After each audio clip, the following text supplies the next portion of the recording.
Hello mga kabayan, ito na naman po ang inyong kabayang Ed at kumakatok sa inyong mga tahanan para tayo magkasama maski sa ilang minuto para pagsaluhan ng isang simpleng recipe na aking inihanda para sa ating lahat. Pero bago tayo magsimula, ay nais ko muna magpasalamat sa ating Panginoon as usual. Lord, thank you very much for giving us this moment na kami magkasama-samang muli maski sa pamamaraan ng samblog para makadaog ang palad ko ang aking mga kabayan na nasa iba't ibang panig ng mundo.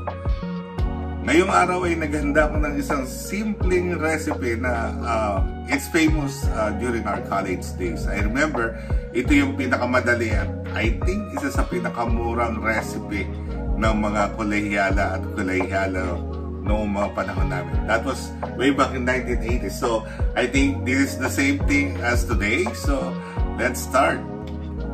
Kabayan, ang pinaka-importante sa recipe na ito, of course, is yung talong.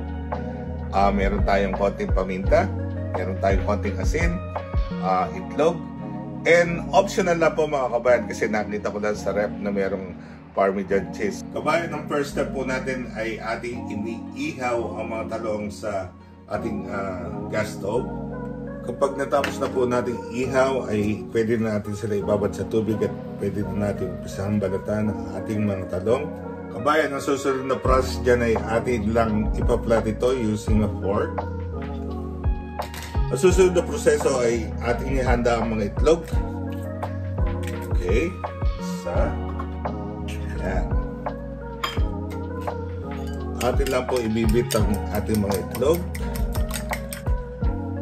So ang ginawa ko po ay binabad ko muna sa itlog ang ating mga talong para ma-penetrate niya yung meat ng talong bago natin siya pagtuhin.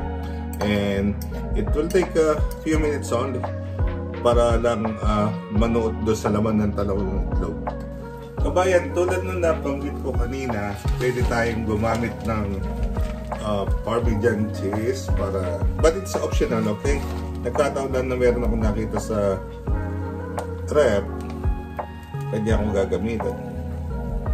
Ayan, nakikita natin yung gilid na medyo luto na. So, in a few minutes, pwede na natin itong baligtarin. Ayan po mga kabayan, at mukhang luto na. Atin ang papatayin ng apoy at palamigin natin ng konti bago natin isarin sa ating plato at alam ko nakahanda ng mga inakain. Kabayan, isa na naman simpleng recipe na alam ko magugustuhan ng inyong mga inakain o mga mahal sa buhay. I put ketchup on the side, but I also prepare toyo with lemon kasi ako mahilig ako sa lemon, so naglagay na rin ako ng toyo at lemon. Kabayan, napakabango at napakaganda ng naging resulta ng ating tortong talong. So, pwede na natin tikman.